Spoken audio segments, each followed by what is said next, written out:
Émile Zola. Émile Édouard Charles Antoine Zola, más conocido como Émile Zola, nació un día 2 de abril de 1840 y murió también en la ciudad de París un 29 de septiembre de 1902.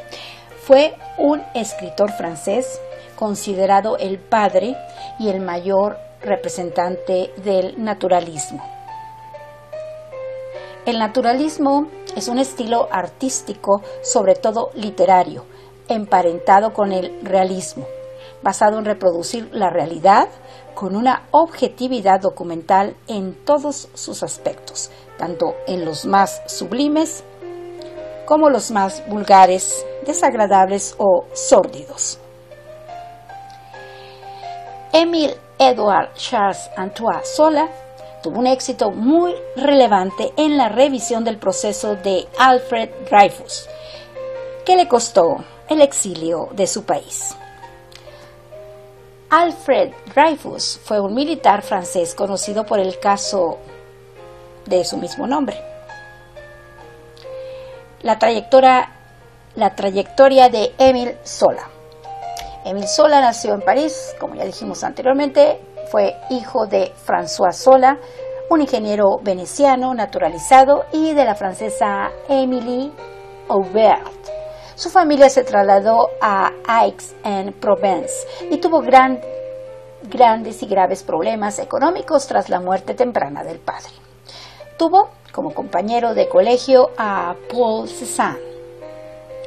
Paul Cézanne fue un pintor francés postimpresionista, considerado el padre de la pintura moderna y cuyas obras establecieron las bases de la transición entre la concepción artística decimonónica hacia el mundo artístico del siglo XX, nuevo y diferente. Con Paul Cézanne mantendría una larga y fraternal amistad. Volvió Émile Zola a París en 1858 y en el año de 1859 suspendió 2 veces el examen de bachillerato. Como no quiso seguir siendo una carga para su madre, abandonó los estudios con el fin de buscar trabajo.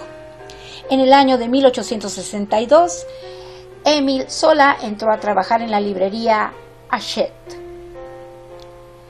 que es un grupo de comunicaciones francés, ahora transformado en multinacional. Hachette tiene su sede en el 15º distrito de París. Como dependiente, escribió su primer texto y colaboró en las columnas literarias de varios diarios. A partir del año de 1866, cultivó la amistad de personalidades como Edouard Manet, Camille Pissarro y los hermanos Goncourt. Edouard Manet fue un pintor y grabador francés reconocido por la influencia que ejerció sobre los iniciadores del impresionismo. Camille Pissarro, más conocido como Camille Pissarro, Jacob Abraham Camille, fue un pintor impresionista franco-danés. Y los hermanos Goncourt fueron 2 escritores franceses decimonónicos pertenecientes a la corriente naturalista.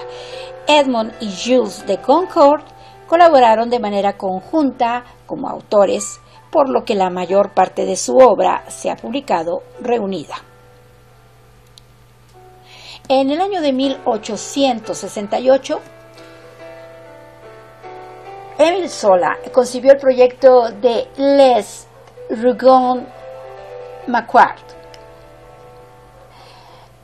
Los Rougon-Macquart agrupan un conjunto de 20 novelas escritas por Émile Zola entre el año de 1871 y 1893.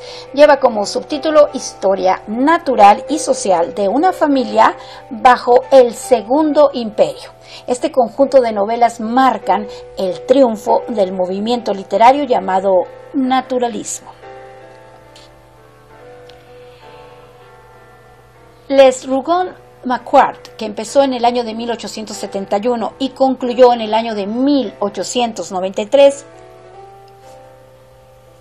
Su aspiración era realizar una novela fisiológica a la que intentaba aplicar algunas de las teorías de Taine sobre la influencia de la raza y el medio sobre el individuo.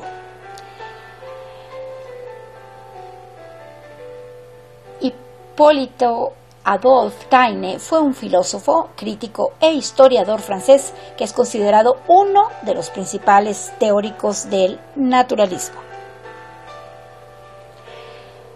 Émile Zola tenía la aspiración de realizar una novela fisiológica y a la que intentaba aplicar algunas de las teorías de Taine sobre la influencia de la raza y el medio sobre el individuo, y también de Claude Bernard sobre la herencia. Claude Bernard fue un biólogo, teórico, médico y fisiólogo francés, fundador de la medicina experimental.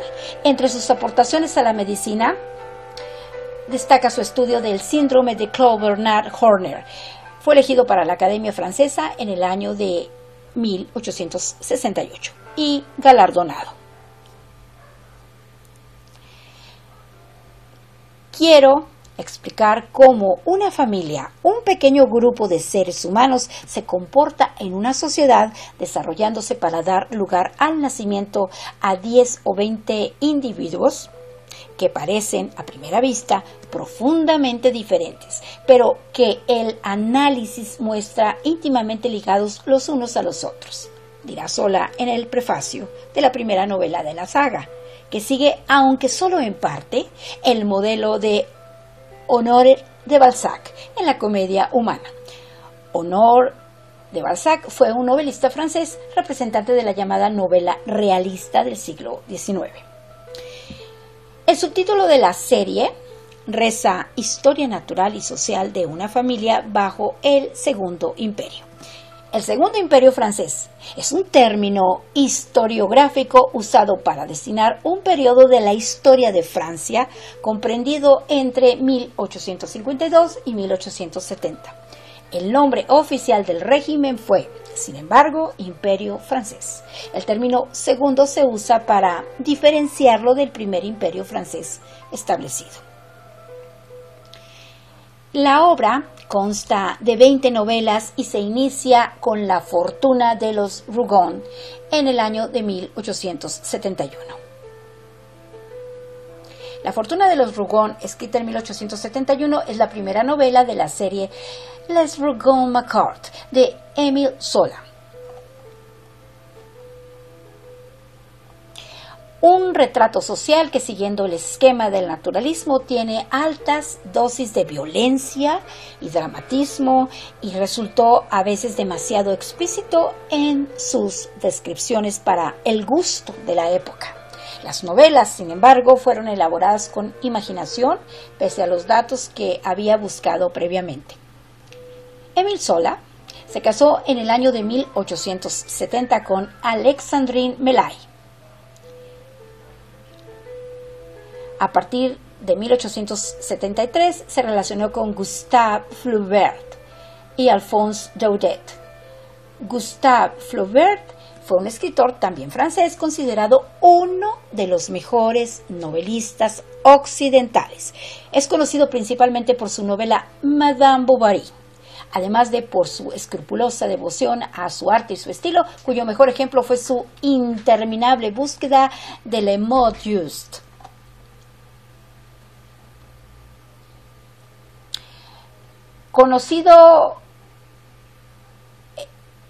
Émile Zola conoció a Joris Karl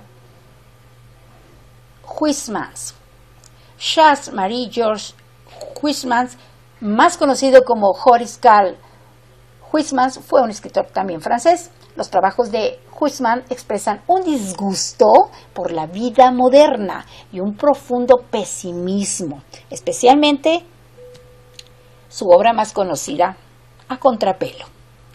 Paul Alexis, Léon Éric y Guy de Maupassant. Paul Alexis fue un escritor y periodista francés conocido por ser amigo y biógrafo de Émile Zola. Y Guy de Maupassant René Albert Guy de Maupassant fue un escritor y poeta naturalista también francés. Escribió principalmente cuentos, aunque también cuenta con 6 novelas y varias crónicas periodísticas, especialmente sobre literatura francesa. Estos escritores que llegaron a ser habituales de las veladas de Medan. Medan es una comuna francesa en la región de Isla de Francia, departamento de Yvelines en el distrito de Saint-Germain, en l'Aille, y cantón de Poissy-Nord. Es una pequeña localidad residencial a orillas del río Sena, que fue en el siglo XIX la residencia del escritor Émile Zola. En Medan es un lugar cerca de Poissy, y Poissy es una población y comuna francesa situada en la región de la Isla de Francia, departamento de Yvelines, como ya había dicho, en el distrito de Saint-Germain en l'Aille, en el chef-lieu de los cantones de Poissy Nord y Poissy Sud, y donde Zola tenía una casita de campo desde el año de 1878. Aquí se convirtió en el líder de los naturalistas.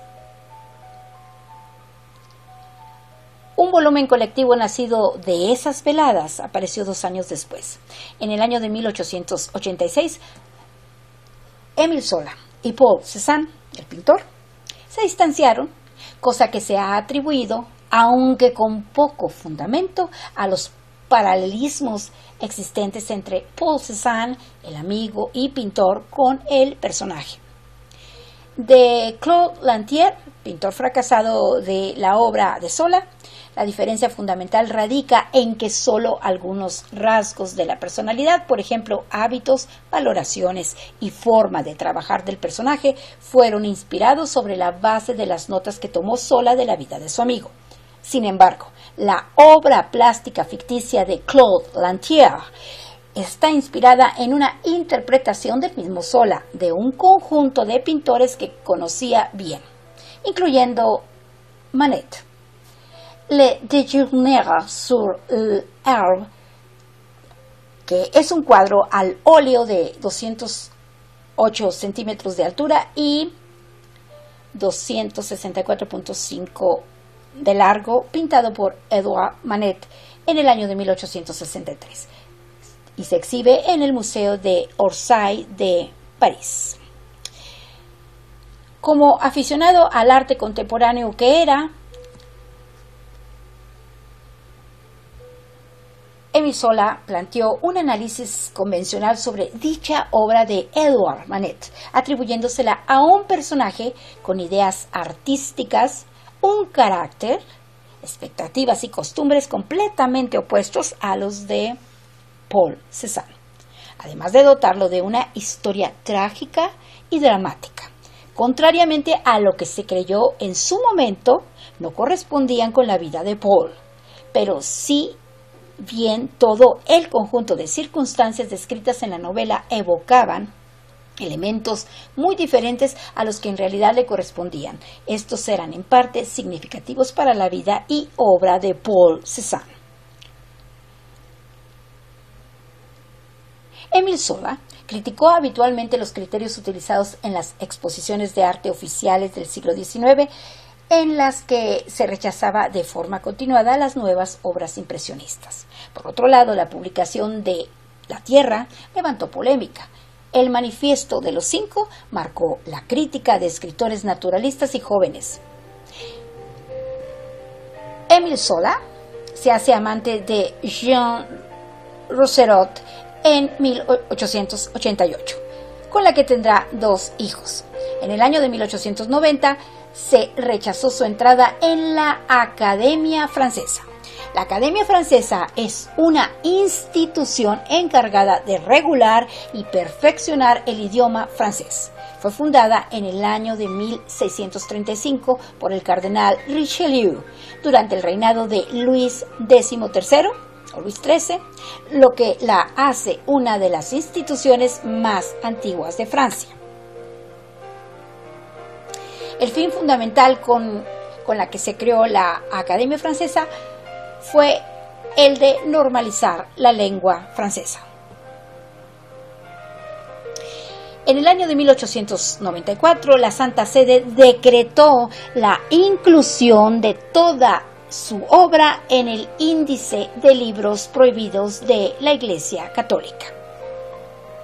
El Index Librorum Prohibitorum, en español, Índice de Libros Prohibidos, es una lista de aquellas publicaciones que la Iglesia Católica catalogó como libros perniciosos para la fe y que los católicos no estaban autorizados a leer.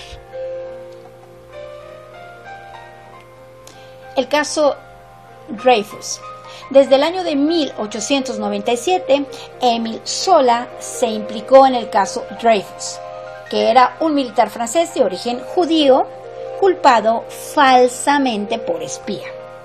El novelista interviene en el debate dada la campaña antisemita y apoya la causa de los judíos franceses. Escribe varios artículos donde figura la frase "la verdad está en camino y nadie la detendrá",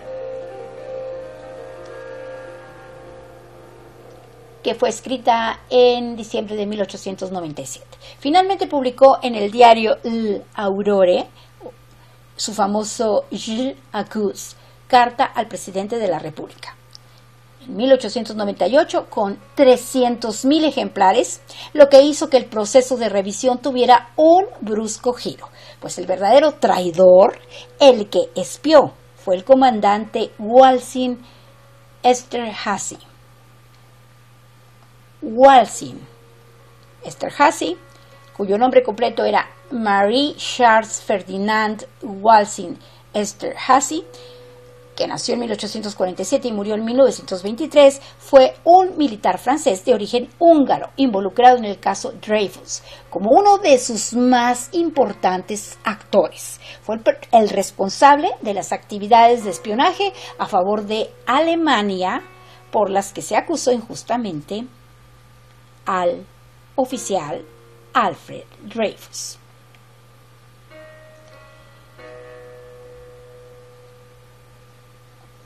El verdadero traidor era el comandante Walsin Esterhazy, que fue denunciado en un consejo de guerra el 10 de enero de 1898, pero sin éxito.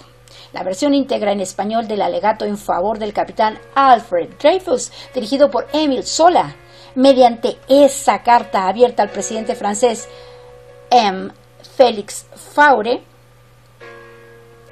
cuyo nombre completo era François Félix Faure, fue un político francés, fue el sexto presidente de la Tercera República Francesa desde 1895 hasta su muerte en 1899.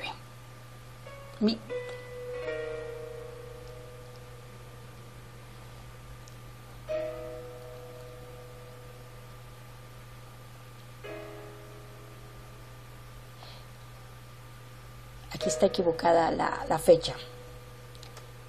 Y publicado por el diario L'Aurore un día 13 de enero de 1898 en su primera plana.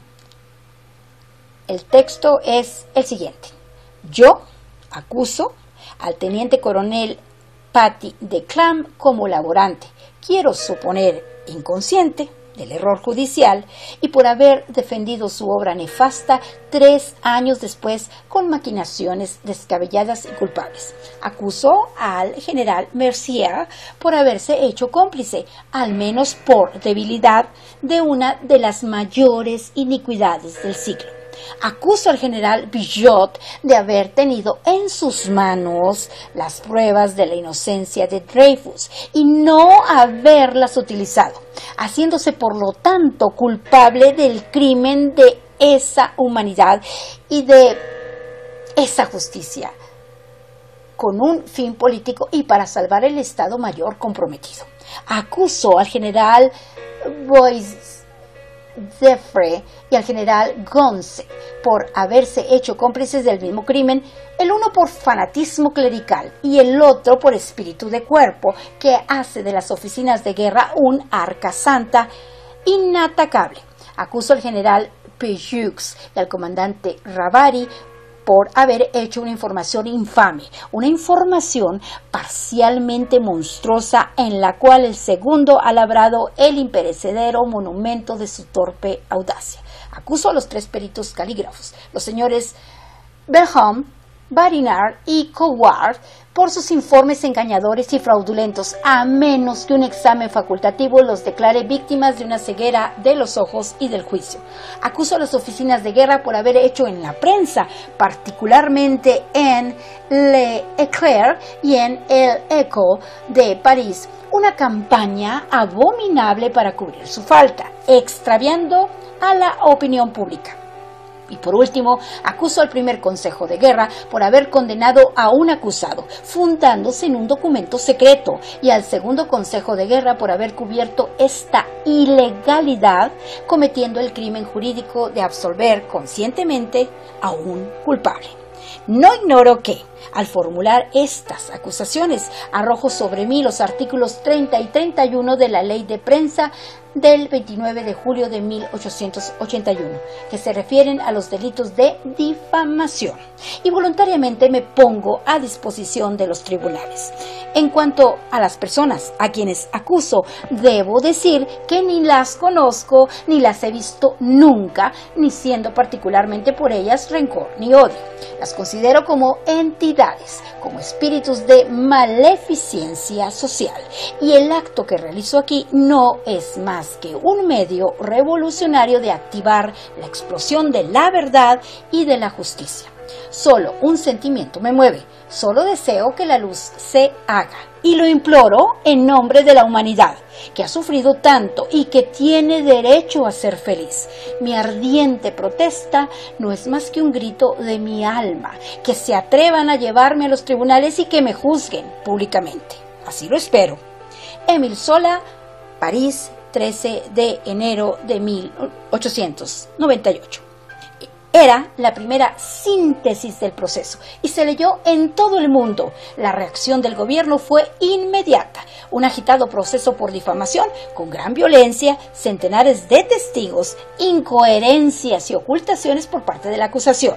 Le condenó a 1 año de cárcel y a una multa de 7.500 francos, con los gastos que pagó su amigo y escritor Octave Mirbeau.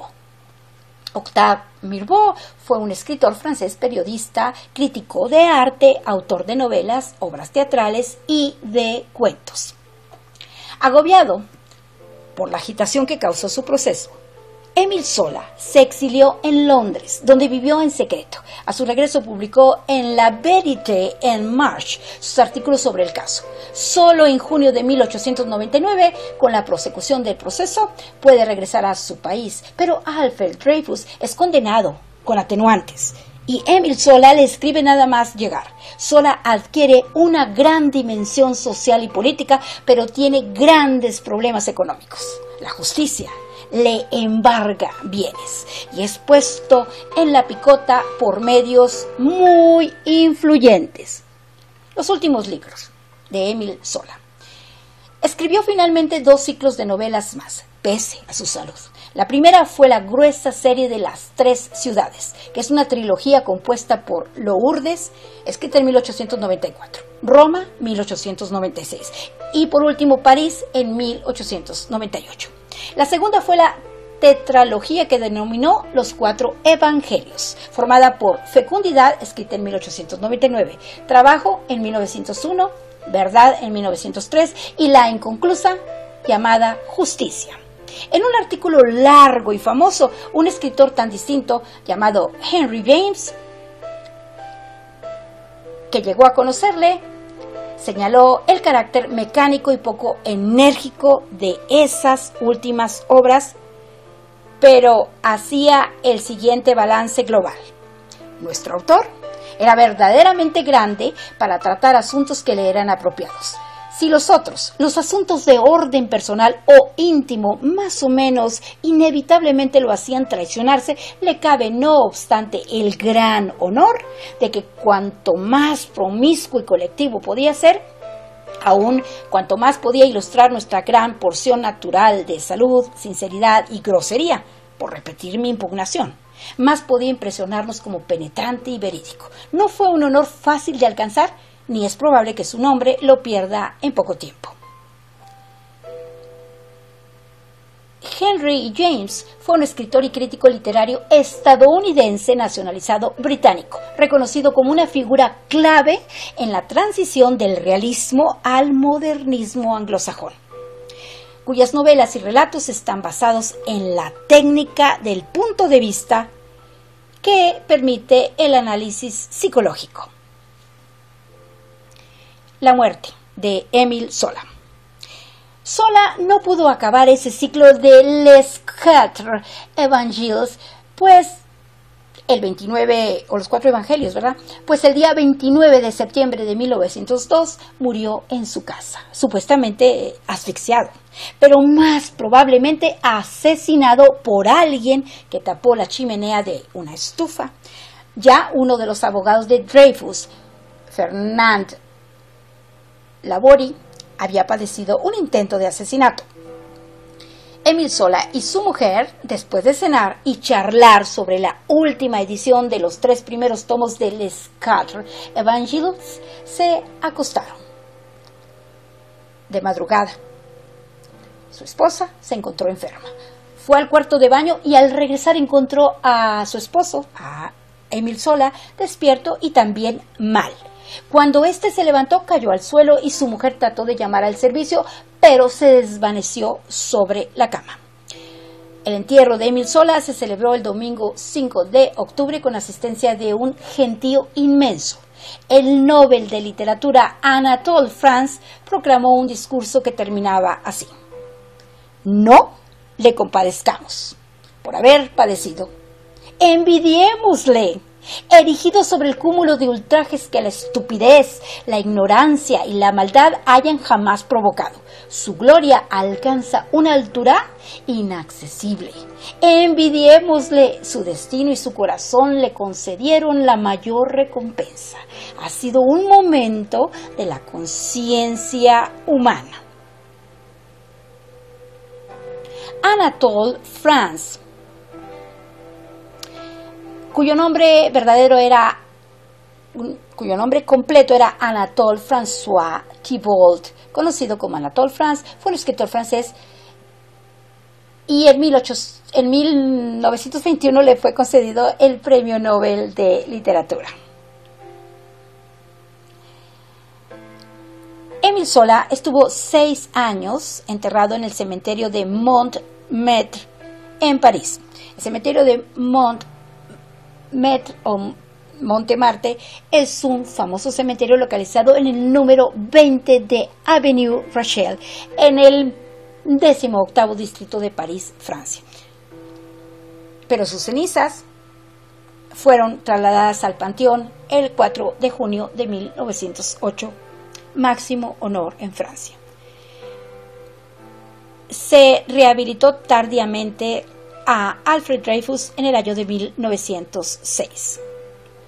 Las obras de Émile Zola son las siguientes. En el año de 1864 escribió Contes à Ninon, Cuentos a Ninon, cuyo género literario es como ya se entiende, es un cuento. En 1865, La Confesión de Claude, La Confesión de Claudio. En 1867, Les Mystères de Marseille, Los Misterios de Marsella. En 1868, Thérèse Raquin, Teresa Raquin. En 1871, La Fortune des Rougon, La Fortuna de los Rougon. En 1871 también escribió La Curée, La Jauría. En 1873, Le Ventre de París, El Vientre de París. En 1874, La Conquête de Plassans, La Conquista de Plassans. En 1875, La Faute del Abbe Muret, La Caída del Abate Muret. En 1872, 1806 escribió Son Excellence Eugène Rougon, Su Excelencia Eugène Rougon. En 1877 escribió Le Assommoir, La Taberna. En 1877, L'Attaque du Moulin. En 1880, Le Inundatio, La Inundación. En 1888 escribió una obra muy famosa que se llama Nana. En 1883 escribió Au Bonheur des Dames, El Paraíso de las Damas. Por cierto, muy bueno el libro, muy interesante. En 1884, La Joie de Vivre, La Alegría de Vivir. En 1885, Germinal, que también se traduce como igual, Germinal. En 1886, L'Oeuvre, La Obra. En 1887, La Terre, La Tierra. En 1888, Le Rêve, El Sueño. En 1890, La Bête Humaine, La Bestia Humana. En 1891 escribió L'Argent, El Dinero. En 1892, La Debacle, El Desastre. En 1893 escribió Le Docteur Pascal, El Doctor Pascal. En 1894 escribió Lourdes. En 1896 escribió Roma. En 1898 París, igual, París. En 1899 Fecundidad. En 1901 Trabajo. En 1903 La Verdad, o Vérité, se escribe Vérité, yo no sé pronunciar el francés, pero disculpen. Justice, solo notas preparatorias. En 1898, Messidor. En 1901, Le Ouragan. En 1861, Perret. En 1874, Les Héritiers Rabourdin. En 1878, Le Bouton de Rose, El Botón de Rosa. Y en 1880, la novela experimental, que es un ensayo. En 1881, La Escuela Naturalista, también otro ensayo. Y por último, en 1881, El Naturalismo en el Teatro, que también es otro ensayo.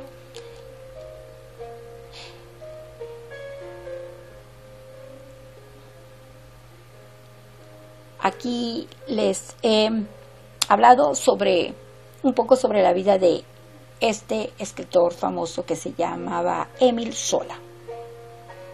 Comenten ustedes cuál de sus libros han leído y qué es lo que más les agrada o les desagrada de este escritor. Son las 2 de la tarde con 38 minutos y hoy es domingo 8 de mayo del 2022.